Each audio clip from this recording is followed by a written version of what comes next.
আশা করি আমরা লাইভে আছি এখন, তাই তো? স্টার্ট। আচ্ছা, 4 জন দেখছে। সবার প্রথমে খুব দুঃখিত, আমরা ডিজিটাল হতে চাই, আমরা উন্নত হতে চাই, কিন্তু ওই কোথাও গিয়ে আমরা এই এই high speed wifi, high speed internet এই সব কিছু অ্যাক্সেস করতে পারি না। আমরা যে অঞ্চলগুলোতে থাকি, যে প্রত্যন্ত অঞ্চলগুলোতে থাকি, কোচবিহার, আলিপুরদুয়ার, জলপাইগুড়ি,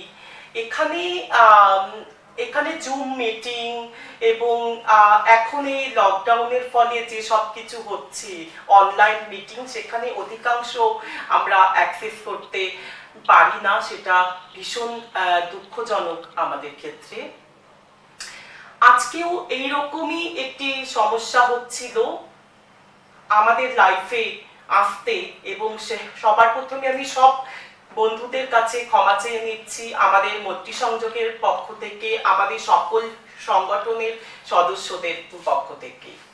আজকে আমার সাথে বেশ কিছু বিশিষ্ট এবং নামকরা মানুষজন আছেন, এবং তারা সবাই আমার ভীষণ কাছের মানুষজন। আমি এই দিক থেকে একটু দেখাই। আমার সাথে মিঠু আছে। মিঠু আলিপুরদুয়ারে থাকে এবং সে একজন রূপান্তরিত নারী। মিঠুর সম্পর্কে মিঠু অবশ্যই বলবে, এবং আমি জাস্ট বলবো যে ওর সাথে আমার আলাপ প্রায় 12 বছর হয়ে গেছে। ও তখন ভীষণ ছোট, সে যখন আমাদের কোচবিহারে অফিসে আসে তখন ভীষণ ছোট, এবং ওর জীবনে এই 12 বছরে অনেক চড়াই উতরাই পার করে সে আজকে একটা জায়গাতে স্থির হয়েছে। ও বলবে ওর কথা। এবং আমার পাশে আছে বিমান সরকার, আমার বন্ধু, এবং ওর সাথে আমার ফার্স্ট আলাপ ফেসবুক সূত্রে, এবং ওর লেখা পড়ে আমি সমৃদ্ধ হই। ওর লেখার যে স্পিরিট, যে মানসিকতা নিয়েও ভাবে, সেই সমস্ত কিছু শ্রমজীবী খেটে খাওয়া মানুষজনদের জীবনকে আকৃষ্ট করে। আমার সম্পর্কে আলাদা করে আর কিছু বলার নেই। আমি শুনি, আমি মৈত্রী সংযোগের সাথে দীর্ঘ 10 বছর থেকে যুক্ত, এবং উত্তরবঙ্গ তথা পশ্চিমবঙ্গে যে প্রান্তিক মানুষদের যে আন্দোলন আছে, পিছিয়ে পড়া মানুষজনদের যে আন্দোলন আছে, দলিত মানুষদের যে আন্দোলন আছে, বহুজন মানুষদের যে আন্দোলন আছে, যারা আজকে যাদের কথা বলতে গিয়েও আমরা ভয় পাই, দলিত মানুষজনরা আজ এতটা নিপীড়িত হচ্ছে, সেই মানুষজনদের, সমস্ত পিছিয়ে পড়া মানুষজনদের আন্দোলনের সাথে আমি প্রায় 12-13 বছর ধরে যুক্ত আছি, এবং আমি তো থাকবো। এবং আমার পাশে মোহর আছে। মোহরের সাথে আমার এতদিন আলাপ ছিল না, কিন্তু মোহর নামটা শুনেছি আমি ভীষণ। ওর কি বলবো, যার সাথে অনেকের সাথে দেখা হয় না, আলাপ নেই, কিন্তু যাকে ভীষণ ভালো লাগে, যাকে ভীষণ আমি ভালোবাসি, মোহর আমার সাথে আছে। এবং মোহরের কাজ, মোহরের ভাবনাকে আমার সব থেকে বেশি ভালো লাগে। ওর স্পিরিটকে, ওর অন্যায়ের বিরুদ্ধে ও যে রুখে দাঁড়ায়, এই রকম একটা প্রত্যন্ত অঞ্চলের থেকেও, যেখানে এখনো বলা হয় যে মেয়ে মানেই সে ঘর সামলাবে, মেয়ে মানেই সে রান্না করবে, সেখানে দাঁড়িয়ে ও নিজে নৃত্যশিল্পী, সঞ্চালিকার সাথে কাজের সাথে যুক্ত আছে, এবং এর বাইরেও ও অনেক কিছু করে, এবং ও ওর কথা অবশ্যই বলবে। এবং আমার পাশে আছে রাজা দত্ত।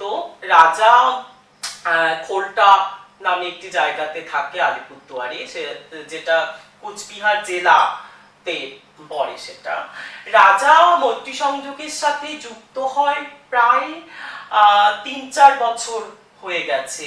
এবং আমরা যখন ভাবছিলাম যে কোচবিহার থেকে বেরিয়ে এসে আলিপুরদুয়ার এত বড় একটা অঞ্চল, যেখানে মানুষজন কমিউনিটির মানুষজনদের কোনো সাপোর্ট গ্রুপ নেই, তারা হাতড়ে বেড়ায় যে আজকে যদি কোনো অত্যাচার হয়, আজকে যদি কোনো হ্যারাসমেন্ট কেস হয়, আজকে যদি কেউ মারে কোথাও, তাহলে তারা কার কাছে যাবে। সেখানে আমাদের ভাবনা শুরুতে রাজাকেই আমরা সবার প্রথমে ভেবেছিলাম, এবং ও আমাদের সাথে আছে। এবং এর বাইরেও ওর সব থেকে বড় একটি পরিচয় আছে, ও একজন খুব ভালো ওড়িশি নৃত্যশিল্পী। সে বহু জায়গাতে গেছেন, বহু জায়গাতে ও কাজ করে এসছেন। সময় আজকের বিষয়টা আমাদের হচ্ছে যে লকডাউন। লকডাউন আজকে দীর্ঘ 3 মাসের ওপরে হয়েছে লকডাউন আছে, এবং আমরা যে সোশ্যাল ডিস্টেন্সই আমাদের মানতে হবে এবং ঘরে থাকতে হবে। অবশ্যই আমরা ঘরে থাকবো, সোশ্যাল ডিস্টেন্সই মানবো, সবকিছুই মানবো, কিন্তু তার সাথেও আমাদের ভাবতে হবে আমাদের খাবারটা আসবে কোথা থেকে। আজকে যদি আমি 10 দিন না খেয়ে থাকি, আমি স্যানিটাইজার কোথা থেকে কিনে হাতে দেব বা কোথা থেকে মাস্ক পরবো, এটা কিন্তু সব থেকে বড় একটি প্রশ্নচিহ্ন আমার কাছে। আজকে আমার পেটে খাবার নেই। হ্যাঁ, এরকম অনেক অনেক মানুষ আছেন, অনেক শ্রমজীবী মানুষ আছেন যারা যাদের ক্ষেত্রে খাবারটাই লকডাউনে সব থেকে বড় সমস্যা। আমি সেই সব প্রসঙ্গে আসবো, এবং আমরা সবার প্রথমে মিঠুর কাছে একটু যদি যাই, যে মিঠু আমার মানে এটা খুব গুরুগম্ভীর আলোচনা নয় যে খুব শক্তভাবে থাকতে হবে বসে। বিষয়টা হচ্ছে যে তুই যদি একটু বলিস যে তুই আলিপুরদুয়ারে বীরপাড়া থেকেও একটা ভিতরে, মানে আজ থেকে আমি প্রায় 2008-এ কি 7-এ হয়তো তোর বাড়িতে গিয়েছিলাম একবার, তুই তখন অনেক ছোট। তোর বড় হওয়াটা একটু যদি বলিস, মানে ওই রকম একটা গ্রামে একজন মেয়েলি মানুষ কিভাবে, তোর কি সমস্যা হচ্ছিল বাড়িতে, এবং সব থেকে বড় কথা যে আমরা বলি যে সবসময় একটা কথা যে শিক্ষিত হতে হবে, শিক্ষাই হয়তো একমাত্র আলো, কিন্তু এই আমাদের মতো মানুষগুলোর কিন্তু শিক্ষার জগৎটা থেকে ছোট থেকেই বঞ্চিত হয়।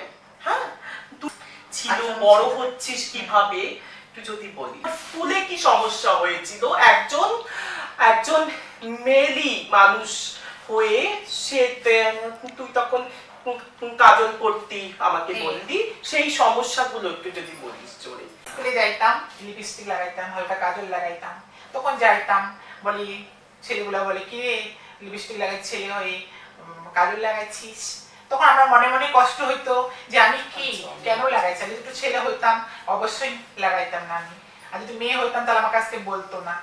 এইভাবে আমি কষ্ট ভোগ করতাম আর কি। তখন আস্তে আস্তে বেশি পড়াশোনা করতে পারিনি, ক্লাস 8 পর্যন্ত পড়াশোনা করছি।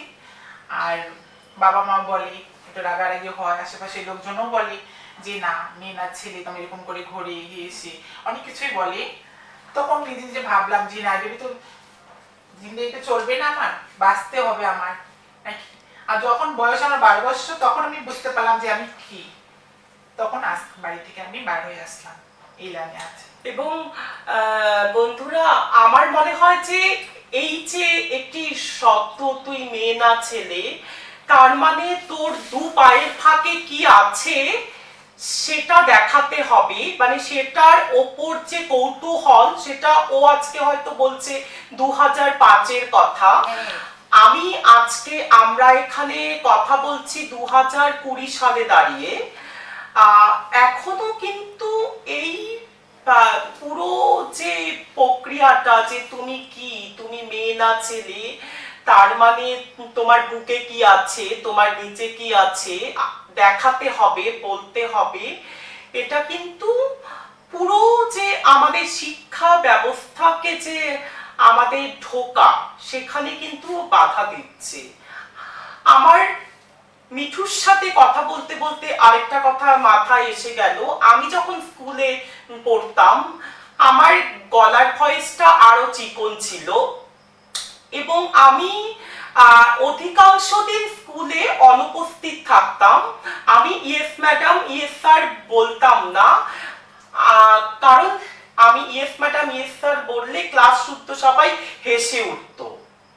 হ্যাঁ, তো এইরকমও মৈত্রী সংযোগের সাথে বহু শিক্ষক শিক্ষিকারা যুক্ত আছেন, যারা ম্যানেজিং কমিটিতে আছেন, বহু শিক্ষক শিক্ষিকারা যারা অত্যন্ত সেনসিটিভ, অত্যন্ত স্পর্শকাতর মানুষ তারা, কিন্তু অনেক সময় এটা হয়ে থাকে। সেই কারণে যে আমরা বলে থাকি যে এডুকেশন সিস্টেমটা যে শিক্ষার আলো বাড়াতে হবে, শিক্ষাটা কিন্তু আমাদের সেখানেই থেমে যায়। তো আমি রাজা একটু যদি বলিস যে তোর ছোটবেলাটা কিভাবে তোর গেছে এবং তোর স্কুল জীবনটা কিভাবে গেছে। আমি ছোটবেলা থেকেই যেরকম শাড়ি পরা বা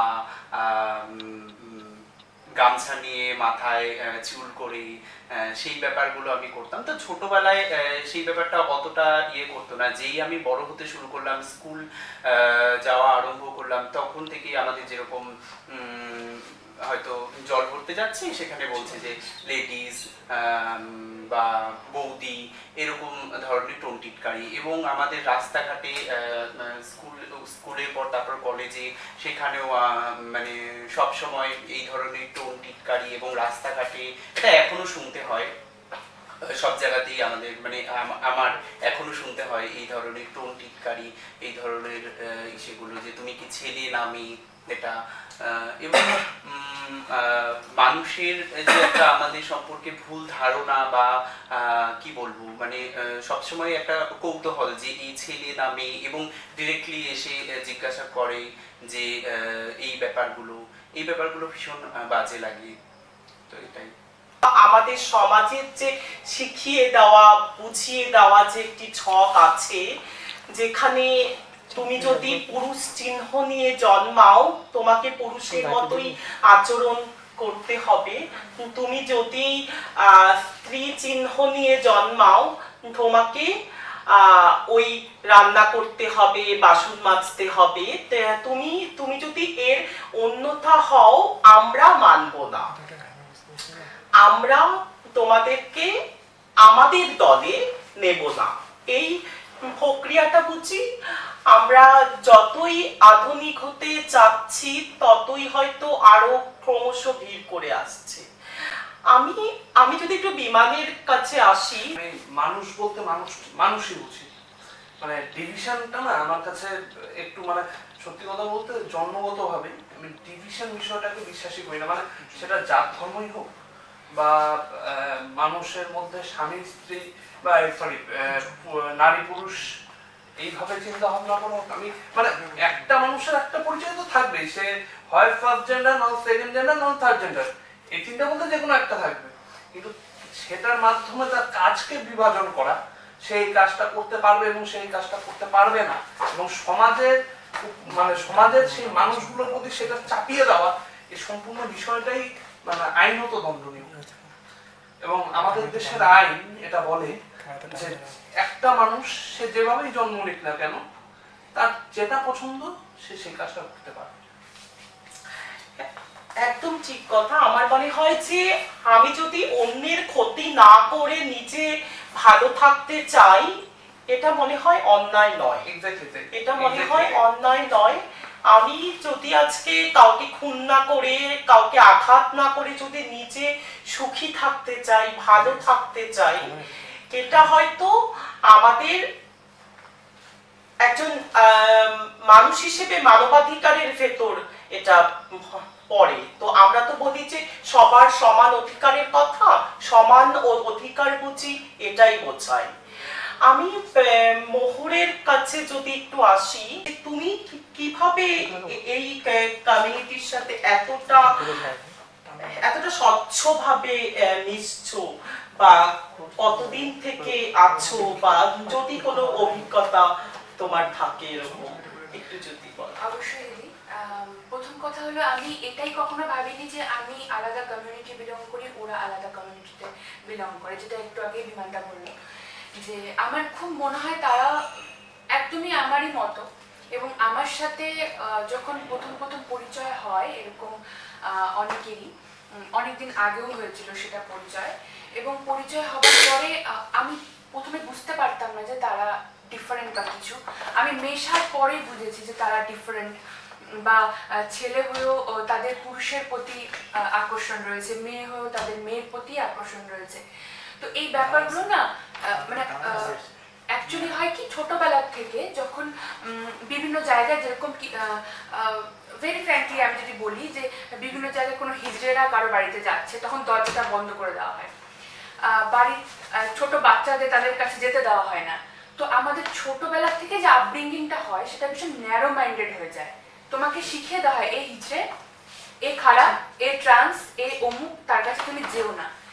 এটার পরবর্তীতে যে এরকম আমাদের জানানো হয় যে না, মানে ও এসেছে ঠিক আছে, তুমি তার সাথেও কথা বলো, প্রত্যেকটি মানুষ সমান, তার সমান অধিকার রয়েছে, তার একটা জায়গা রয়েছে, তখন কিন্তু তুমি দেখবে এই ব্যাপারগুলো হয় না। আমার ফ্যামিলি যথেষ্ট বেশি মডার্ন, আমার ফ্যামিলি কোনো সময় আমাকে এই সমস্ত ব্যাপার নিয়ে কোনো কথা বলেনি। আমার বাড়িতে সবাই যায় যারা মানে এই হিজড়ে বলুন বা ট্রান্স বলুন এই কমিউনিটি থেকে বিলং করে। আমার বেস্ট ফ্রেন্ডও আছে যে একজন ট্রান্স। তো আমার সেটা কখনো আমি মনে হয়নি বা আমি সেটাকে ফিল করি না। তারা আমার এটাই মনে হয় যে they are as normal as anyone else, এবং আমার ওই ব্যাপারটাই আসলে যে তারা ডিফারেন্ট। আর আমি জানি না কেন আমার খুব ভালো বন্ডিং হয় ওদের সাথে, মানে দেখা মাত্রই হয়তো জড়িয়ে ধরলাম, কথা শেয়ার করলাম, এবং ওরাও আমাকে কোনো একটা জায়গা থেকে বুঝতে পারে যে তোর এই প্রবলেমগুলো হচ্ছে, বা মুহূর্তকে তোর একটা লাইফ পার্টনারের দরকার, আমরা যেটা পারি না, আমি চাই তোর লাইফে সেটা হোক। তো এই আমি জানি না কেন সেটা ভগবানেরই, কারণ আমরা তো সবাই ভগবানের ক্রিয়েশন। এবং আরেকটা কথা আমি জাস্ট তোমাকে থামিয়ে বলছি যে ওর বলছিল যে নর্মাল এবং অ্যাবনর্মালের কথা। এটা কিন্তু সত্যি যে নর্মাল কে এবং অ্যাবনর্মাল কি এটা কিন্তু আমরা জানি না, এটার কিন্তু কোনো ডেফিনেশন নেই। আমরা যে পাগল বলি যে তোর মাথার ঠিক নেই, তুমি ভাববে, তুমি জানবে না যে আমি প্রায় 3 বছর ধরে সাইকিয়াট্রিস্টের ট্রিটমেন্টে আছি। আমার হাইপার অ্যাংজাইটি আছে এবং ডিপ্রেশন আছে। তো সেখানে আমি যখন প্রথম ডাক্তারের কাছে যাই, এবং সেটা আমি যখন ফেসবুকে লিখি, এবং অনেকেই আমাকে বলেছিল যে পাগলের ডাক্তারের কাছে আবার কবে যাবি। হ্যাঁ, তো এই যে এই মানে এটা ভীষণ ওই হিপোক্রেসি টাইপ। আজকে যখন একটা নায়ক মারা গেলেন, সুশান্ত সিং রাজপুত, তাকে নিয়ে যে পরিমাণ থিসিস ফেসবুকে মানুষজন নামিয়েছিল। এমনকি এরকমও হয়েছে দিদি যে সে এই হিরোকে চেনেও না, হয়তো এমন আছে বইও দেখেনি কোনোদিনও, বাট তারা না শুধুমাত্র কথা বলে যাচ্ছে, মানে বলতে হবে, তা নাহলে আমি পিছিয়ে পড়বো সমাজে, আমাকে ফ্লোর মানে চলতে হবে, ফ্লোতে চলতে হবে। এবং দিদি এই প্রসঙ্গে আমি একটা কথা বলবো, যেটা আমি রিসেন্টলি একটা আর্টিকেলে পড়লাম, যে ফেস অ্যাপের মাধ্যমে একটা ছেলে কিন্তু একটা মেয়ে হচ্ছে, একটা মেয়ে বুড়ো হচ্ছে, বাট যখন ওটা আমাদের সোসাইটি বা আমাদের যখন প্র্যাকটিক্যাল লাইফে আসে, কেউ অ্যাকসেপ্ট করতে চায় না যে তার একটা পুরুষ দেহ পছন্দ পুরুষ হয়, বা তার একটা নারী দেহ পছন্দ। এবং আমার ক্ষেত্রে আমাকে প্রচুর কথা শুনতে হয়েছে, তুমি অমুকের রানী, রাজা খুব ভালো জানে, তুমি ও করেছো, তোমার সাথে থাকলে এই হয়। তো সেটা মানুষ বলবেই। আমরা জানি যে এই নৃত্য, এই নাচের জগতেও একটা ট্রান্সজেন্ডারদের উপর একটা ডিসক্রিমিনেশন আছে। তুমি যদি একটু বলো যে তোমার অভিজ্ঞতাটা কাজের জগৎ। প্রথমত 2017-র কথা, 2017 হবে। তো আমার বাড়ি থেকে মানে আমার মা বাবার থেকে আমার পারিপার্শ্বিক যে মানে পাড়ার লোকেরা ছিল, তাদের মাথা ব্যথা হয়েছিল, মানে তাদের একটা ইসে হয়েছিল যে এই নাচ করে কি হবে, মানে তুই একটা কাজ কর। এবং তারা আমার জন্য আলিপুরদুয়ারে অনেক জায়গায় দোকান ঠিক করেছিল। যাই হোক, আমি সেটা না করে আমি একদিন কলকাতাতে চলে যাই। এবং কলকাতাতে গিয়ে কি করব, তো একটা হোটেলের ট্রেনিং, হোটেল ম্যানেজমেন্টের একটা ট্রেনিং ছিল। তো সেটাতে আমি গেছিলাম ধর্মতলার ওখানে। তো সেখানে যাওয়ার পর আমি সেখানে ইন্টারভিউ দিই এবং আমার বায়োডেটা সমস্ত কিছু নেওয়ার পর মানে সবকিছুই ঠিকঠাক ছিল। কিন্তু আমাকে যখন দেখলো, আমাকে মানে ওখান হোটেলের যে ম্যানেজার ছিল, সে আমাকে দেখে বলছে যে তুমি কি করে করবে। তা আমি বললাম আমি অত দূর থেকে এসেছি, কেন করবে না, আমি অত দূর থেকে এসেছি, উত্তরবঙ্গের থেকে এসেছি, আমি কেন কাজ করতে পারবো না। বলছে না, তুমি নাচ করো, তুমি একটু অন্যরকম টাইপের, তোমার স্বভাব আছে, তুমি কি করে কাজ করবে। তো আমি বললাম আমার মেয়েরই স্বভাব থাকুক, তাতে কি হয়েছে, আমি অত দূর থেকে এসেছি, আমি আবার বাড়িতে ফিরে চলে যাব। তো যাই হোক, অনেক জোর জবরদস্ত করে নাচে ইয়েতে ওখান থেকে আমি নাচও করতাম, চুপচুপ করে ছাদে গিয়ে নাচ প্র্যাকটিস করতাম, তারপরে ক্লাসও করতাম। কিন্তু যে সমস্যাটা যেটা হচ্ছে যে আমাদের মতো যারা মানুষ আছে, আমি না হয় নাচ করি বা নাচের জগতে বা শিল্পী জগতে আমাকে একটা আলাদা সম্মান দেয় বা আমি একটা আলাদা সম্মান পাই, কিন্তু আমার মতো যেই মানুষগুলো আছে তারা কি কাজ করবে। তারা যদি একটা দোকানে যায়, আপনারা কি দোকানে রাখবেন না, হয়তো রাখবেন, হয়তো একদিন, দুদিন, 3 দিন রাখবেন, কিন্তু 4 দিনের পর 4 দিনের দিন যখন জানতে পারবেন যে ও এরকম, তখন কিন্তু আপনি দোকান থেকে তাকে বের করে দিবেন। এরকম অনেক ইয়ে হয়েছে এবং আমি নিজের অভিজ্ঞতাতেই সেটা বলছি। তারপর মানে তোমার সাথে কি এরকম কিছু হয়েছে? আমি তো বললামই এটা। আচ্ছা, মানে এরকম ধরনের অত্যাচার তো আমি সহ্য করতে না পেরে আমি কলকাতা থেকে ওখান থেকে বেরিয়ে যাই। এবং তারপরে আমি ঠিক করি যে না, আমি আর এই ধরনের কোনো কাজের সাথে যুক্ত হব না। যেহেতু আমি নাচ করি, নাচটাকেই ভালোভাবে করব। তারপরে দিয়ে আমি ওখানে আমি যার কাছে শিখি, ওনার আন্ডারে আমি ইন্ডিয়ার বিভিন্ন জায়গায় প্রোগ্রাম করতে গেছি, গোয়া, কটক, আসাম, বিভিন্ন জায়গায়, ইন্ডিয়ার বিভিন্ন জায়গাতে গেছি প্রোগ্রাম করতে। এবং বর্তমানে আমি নাচ নিয়েই আছি এবং নাচের সাথেই যুক্ত আছি এবং ভবিষ্যতে ইচ্ছা আছে যে নাচ নিয়ে কিছু করা। এবং এই যে ট্রান্সজেন্ডার কমিউনিটি বা এই যারা গ্রামের বিভিন্ন ট্রান্স বা পতি, আমরা যে ওয়ার্ডটা ইউজ করে থাকি সবসময়, তো এরা কিন্তু কাজ পায় না। তো আমাদের মানে আমার এটা একটা উদ্দেশ্য আছে যে এই মানুষগুলোকে যদি একটু ট্রেনিং দিয়ে, যেরকম বিউটিশিয়ান কোর্স বা হোম ডেলিভারি বা আরো অন্যান্য ধরনের কাজগুলো শিখিয়ে তাদের যদি স্বনির্ভর করা যায়, অন্তত তারা নিজের পায়ে দাঁড়িয়ে যদি 10 টাকাও ইনকাম করতে পারে, তাও তাকে হয়তো মানুষের কথা শুনতে হবে না বা কাজের জন্য তাকে হয়তো কারোর কাছে ভিক্ষা করতে হবে না। মানে যেটা হয় যে হয়তো অনেকে মানে বাধ্য হয়ে নিজের বৃত্তিতে চলে যায়। তো আমরা সেটাই চেষ্টা করছি। মানে আমার এটাও একটা উদ্দেশ্য আছে যে এই সমস্ত কমিউনিটির মানুষরা যারা আছেন তাদের জন্য কিছু করা আছে। ওটা পাস হয়ে গেছে এবং যে এখন ল হয়ে আসছে, আইন হয়ে আসবে। কিন্তু অনেকে হামেশাই বলে থাকেন যে তোমরা তো সবকিছু পেয়ে গেছো। হ্যাঁ, এই সব কিছু পেয়ে গেছো, কি পেয়ে গেছো সেটা আর কেউ বলতে পারে না। মানে খুব মজার বিষয়টা হচ্ছে যে সবাই বলে যে তোমরা সবকিছু পেয়ে গেছো, কি পেয়ে গেছো এটা আর কেউ বলতে পারে না। হ্যাঁ, সব থেকে বড় কথা হচ্ছে আমরা ভোট ব্যাংক নই।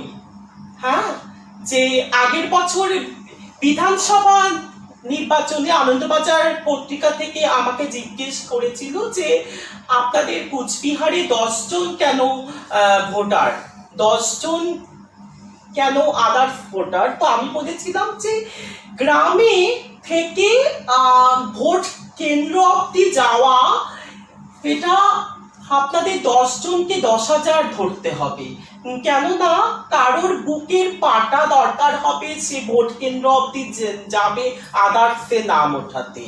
হ্যাঁ, সেই কারণে আমরা ভোট ব্যাংক নই। ভোট ব্যাংক নই সেই কারণেই হয়তো বা সরকারের ট্রান্সজেন্ডারদের জন্য আলাদা কোনো প্রকল্প নেই এখন অবধি, এবং আমাদের ডেভেলপমেন্ট বোর্ড ছিল, মাননীয় পশ্চিমবঙ্গ সরকার করেছিলেন, আমরা জানি না তার কি হাল, এবং সেই কারণেই হয়তো বা এই মানুষগুলো আজকে আমরাও এই বিতাড়িত। এবং সব থেকে বড় কথা যে আজকে আমরা বিশ্বব্যাপী, শুধুমাত্র আমাদের ভারতবর্ষ নয়, বিশ্বব্যাপী করোনার ভাইরাসে আমরা সবাই আক্রান্ত। আমরা সবাই সোশ্যাল ডিস্টেন্সি মেনটেন করব, আমরা মাস্ক পরব, স্যানিটাইজার দিয়ে হাত ধোবো বারবার। কিন্তু এই যে এই পুরো প্রক্রিয়াটা কিন্তু খুব সঠিকভাবে দেখিয়ে দিল যে এই প্রান্তিক মানুষগুলোর অবস্থানটা কি। হ্যাঁ, তো আমি মিঠুর কাছে একটু যদি আসি, যে মিঠু যে পেশার সাথে যুক্ত, সেই পেশার সাথে এই লকডাউন খুব খুব ভীষণভাবে যুক্ত আছে। যেখানে মিঠু ট্রেনে আশীর্বাদ দিয়ে টাকা তোলে, যেখানে আজকে 3 মাসের উপরে হয়ে গেল সমস্ত train, express train, mail train বন্ধ হয়ে আছে, সেখানে দাঁড়িয়ে প্রথম যখন লকডাউন শুরু হলো তারপর থেকে কি সমস্যা হচ্ছিল, শুধুমাত্র তোর একার নয়, এবং তোর মতো যারা এই পেশাগুলোর সাথে যুক্ত আছে তাদের কি অবস্থা ছিল সেটা যদি একটু বলো। দেখো, আজ তো 4 মাস প্রায় হয়ে গেল। আমি কিনে কালেকশন করি, অথবা যারা বাধাই করি, বাচ্চা হয়, বিয়ে বাড়িতে হয়, এই সমস্ত সবকিছুই বন্ধ। কিন্তু আমরা তো জীবনযাপন করি এইভাবেই। কিন্তু আজ এই সমস্ত বন্ধ হয়ে গেছে, আমাদের ভীষণ অসুবিধা হচ্ছে। কিন্তু এখন কি করব? সরকারি সুবিধা কিছু পাইনি, কিন্তু কার কাছে যাব আমরা? কি বলবো গিয়ে যে আমাদেরকে দাও, রেশন দাও? আমাদের রেশন কার্ড নাই, কিভাবে যাবো? এটাও একটা লজ্জা যে আমার রেশন কার্ড নাই, কিভাবে যাবো, আমরা কিভাবে যাবো? কিন্তু কোনো সরকারি সুবিধা পাইনি। রেশন কার্ড নেই, রেশন দোকানে আমি বন্ধুরা, লকডাউন অভিজ্ঞতা আমরা যদি বলতে চাই, এটা হয়তো বা এই 8 ঘন্টা বা 1 ঘন্টায় শেষ হবার নয়। তবু খুব ছোট্ট করে একটু আমরা যদি ছুঁয়ে যাই, যে আমরা তো লকডাউন প্রক্রিয়া শুরু হওয়ার থেকে মার্চ মাসের 29 কি 28 তারিখ থেকে আমরা রিলিফের কাজটা আরম্ভ করি। কুচবিহার এবং আলিপুরদুয়ার ট্রান্সজেন্ডার মানুষরা যারা বিহারে যায়, যারা মনসা মঙ্গলে নাচ গান করে, যারা মেলাতে লটারির দোকানে কাজ করে, যারা হিজড়ে বৃত্তির সাথে যুক্ত, সেখানে রেশন দেওয়া, এবং আমাদের এখনো কমিউনিটি কিচেন চলছে কোচবিহারে, যেখানে এই কমিউনিটির মানুষগুলো খেতে পারে, মানে সপ্তাহে 3 দিন 4 দিন এখন হচ্ছে। তো আমার কাছে 2-3 দিন কি 1 সপ্তাহ আগে শ্যামলী নামে একজন, শ্যামলীকে তুই হয়তো বা চিনিস কিনা আমি জানি না, শ্যামলী নামে একজন এসেছিল। সে নিউ কুচবিহার স্টেশনে চাঁদা ওঠায় আশীর্বাদ দিয়ে। তার উদুম জ্বর গায়ে সে আমার কাছে এসে বলছে যে আমার জ্বর, আমি ওষুধ কিনবো, আমার কাছে 1 টাকাও নেই, আমি 5 দিন ধরে না খেয়ে আছি। হ্যাঁ, আমার রেশন কার্ড কিচ্ছু নেই। তখন আমরা বলছি আমরা তোকে বহুবার খুঁজেছি, ওর ফোন নেই, যোগাযোগের কোনো মাধ্যম নেই। তো এই যে মানুষগুলো যে যারা বলছেন যে ট্রান্সজেন্ডার বা হিজড়ে গোষ্ঠীর মানুষগুলো সবাই পেয়ে গেছেন সবকিছু, তারাও দয়া করে কিন্তু এই পয়েন্টগুলো নোট করবেন যে সবাই কিন্তু সবকিছু পায়নি। হ্যাঁ, যে সবার সবকিছু পাওয়া কিন্তু সম্ভব হয়নি এই ক্ষেত্রে। আর আমি বিমানের কাছে একটু যদি আসি, যে বিমান, যে দেখা গেছে যে শুধুমাত্র আমরা আমরা মৈত্রী সংযোগ, আমরা সংগঠনকে সবসময় বলে থাকি যে আমরা সমস্ত রকম হিংসা, সমস্ত রকম যে প্রান্তিক পিছিয়ে পড়া মানুষগুলো আছে তাদের লড়াইয়ের সাথে আমরা আছি। শুধুমাত্র যে ট্রান্সজেন্ডার বা প্রান্তিক যে হিজড়ে গোষ্ঠীর মানুষ শুধু এটা নয়, যে দলিত মানুষজন আছেন, আদিবাসী মানুষজন আছেন, যারা প্রতিনিয়ত অত্যাচারিত হচ্ছেন আজকে আমাদের ভারতবর্ষে। এবং আমি যে গ্রামটায় থাকি সেখানেও প্রচুর এইরকম অনেক ঘর মানুষজন এসছেন। তাদের হাল কিন্তু খুব একটা ভালো নয়। হ্যাঁ, বলা হচ্ছিল যে তাদেরকে গাড়ি ভাড়া সবটা দিয়ে আনা হবে, শেষমেশ দেখা গেছে যে ওগুলো কিছু হয়নি। তো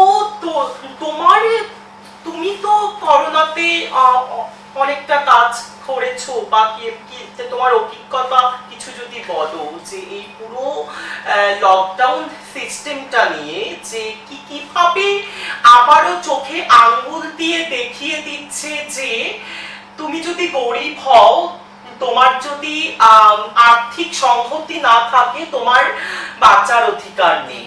হ্যাঁ, তুমি মরে যাও। তো সেই বিষয়টা একটু যদি বলো তুমি। আমি এই কথাটি বলার আগে একটা কথা একটু বলে নিই, একটা কথা প্রথমেই বলে নিই একটু, সেটা হচ্ছে আসলে আমাদের আশেপাশে যে কটা মানুষ না খেয়ে আছে এবং প্রতি বছর যে পরিমাণ মানুষ মারা যায় তার অনেক কম মানুষ এই করোনায় মারা গেছে। আসলে করোনার থেকে আরো ভয়ঙ্কর হচ্ছে না খেয়ে অভুক্ত থেকে বা অপুষ্টিতে যে মানুষগুলো মারা যাচ্ছে সেই বিষয়টা।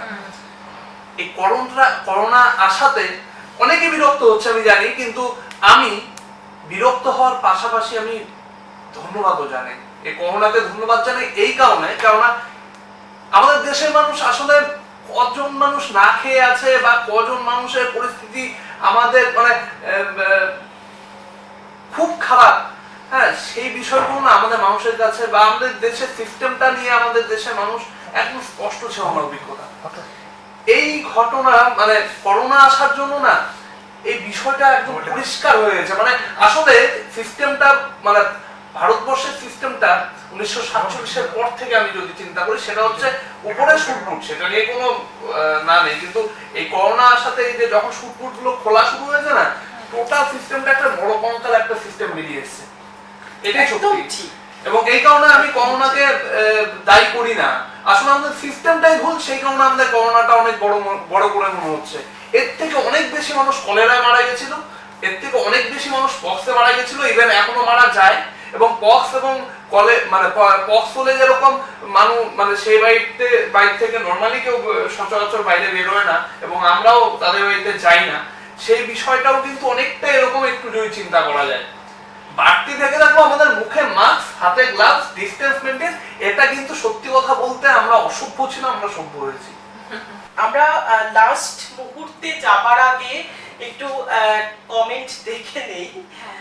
দেবস্মিতা দি, হ্যাঁ, আচ্ছা একটা কথা আমি সুমিদিকে জিজ্ঞেস করব, যেটা অনেকক্ষণ ধরে লাইভে আমি দেখছি। হ্যাঁ, সুমিদি, হ্যাঁ। আমরা সবাই আই থিংক সুমিদিকে জিজ্ঞেস করব যে আমরা সত্যি খুব লাকি যে তুমি এইভাবে কাজ করে যাচ্ছ, আমাদের সবারই মনের কথা এটা, বিশেষ করে এই মুহূর্তে। এবং এরকম ভাবে কাজ করে যাচ্ছ, আই থিংক আজকে তুমি একটা জায়গায় আছো তাই তোমাকে সবাই এত ভালোভাবে অ্যাকসেপ্ট করছে, কিন্তু এটা মানে আসার আগে তোমাকে প্রচুর কাঠখড় পোড়াতে হয়েছে। এবং আজকে তোমার কি মনে হয় সুমিদি, এটা কি নির্মূল করা সম্ভব বা সবাই কি এখান থেকে বের হতে পারবে?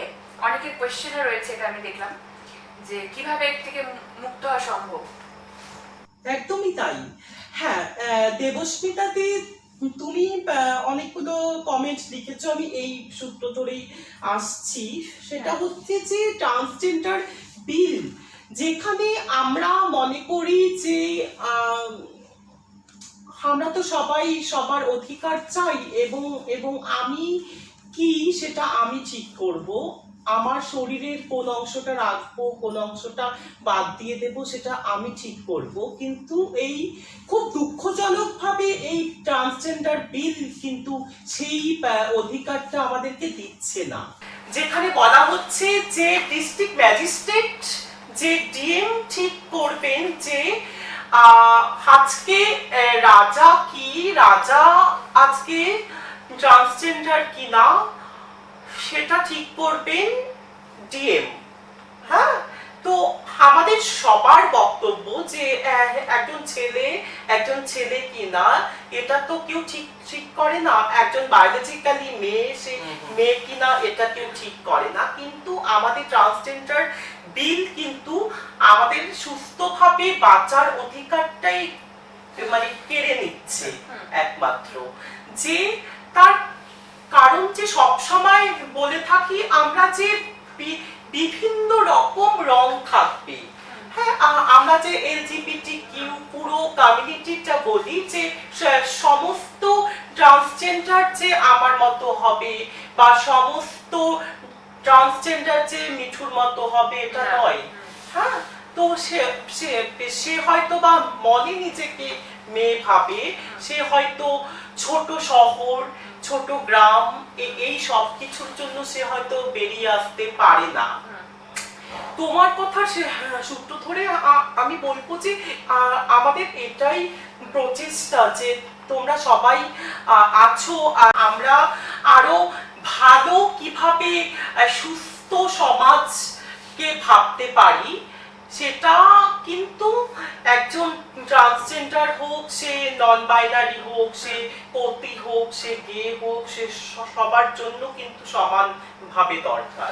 আজকে মিঠু বলছিল যে এই পেশা থেকে বেরিয়ে এসে সে ব্যবসা করবে, আমরা হয়তো সেখানে কোনোভাবে হেল্প করতে পারবো, আমরা আশা রাখি। আমরা যারা বিউটিশিয়ান শেখে বা শিখতে চায়, বেটার কোনো কোর্স যদি কমিউনিটির কেউ চায় সেখানে আমরা হেল্প করতে পারি। আমরা কম্পিউটার কোর্স তো ইত্যাদিতে আমরা হেল্প করতে পারি।